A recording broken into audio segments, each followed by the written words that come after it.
doctors never thought that I'd be able to walk. And today, I'm walking. I'm from Australia. Anybody one day want to go to Australia?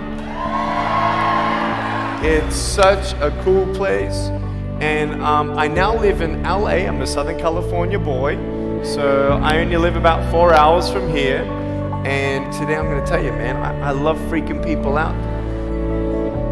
My parents always said, Nick, you don't know what you can achieve until you try it. And the doctors looked at me and said, he's not going to walk, he's not going to go to school, he's not going to do anything in his life. And then my parents, they just loved me like crazy and said, you got to try. Try this, try that, try this, try that. And I'm thinking sometimes like, Mom and Dad, you're crazy, man. I have no arms, no legs. How would I ever be able to do this or do that? But they encouraged me and they loved me. And as human beings, we're waiting for stuff like that. We all want love. Everybody say love. Very good. We all want love. And I went to school and I wanted to be cool. You go to school and you want to be accepted, and so you see these guys and you're like, oh man, everyone swears like every third sentence, F this and F that and F and this and F. Like what? Like they think they're cool, and so I'm thinking, man, maybe I need to be like them to be cool. And then you compare each other with how we look, and I wish I was smarter, I wish I was taller, I wish I was shorter, I wish I was more popular, I wish I did this, I wish I didn't have that. I wish my life was different. That was me when I was about 8 years old. I looked at myself and I looked at everybody else, and everyone else had more than me. And I'm asking, why? Why me? Have you ever asked the why me questions but get nowhere? If I had no answers from the doctors and if I had no answers from my parents, I still have a choice every day in my life to keep going or give up. You see this book up here? This is my favorite book in the whole wide world. This is my favorite book, the Bible. And here I am.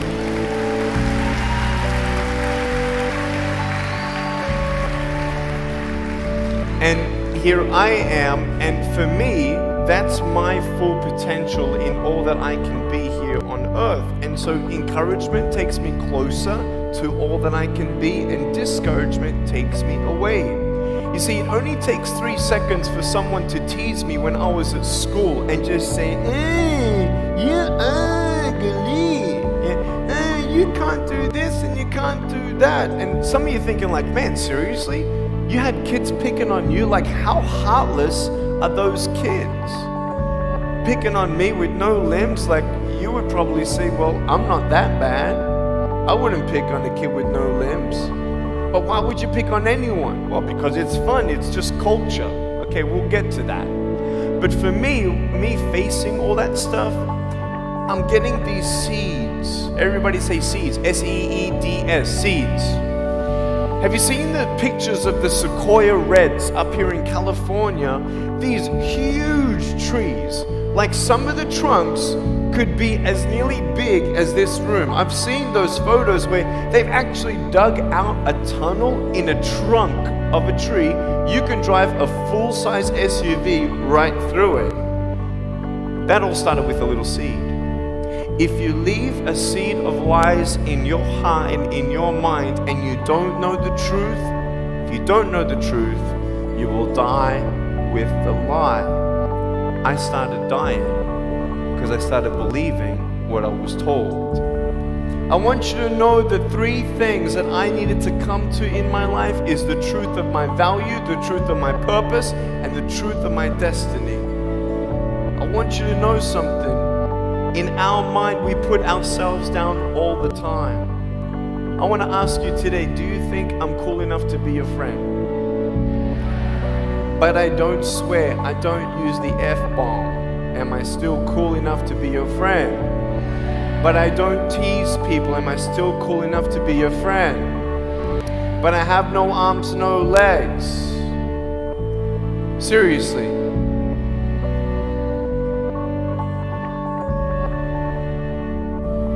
You would be my friend even though I have no arms, no legs. So you're telling me it actually doesn't matter, right? If it actually doesn't matter for how we look, then why do we tease each other for how we look if it actually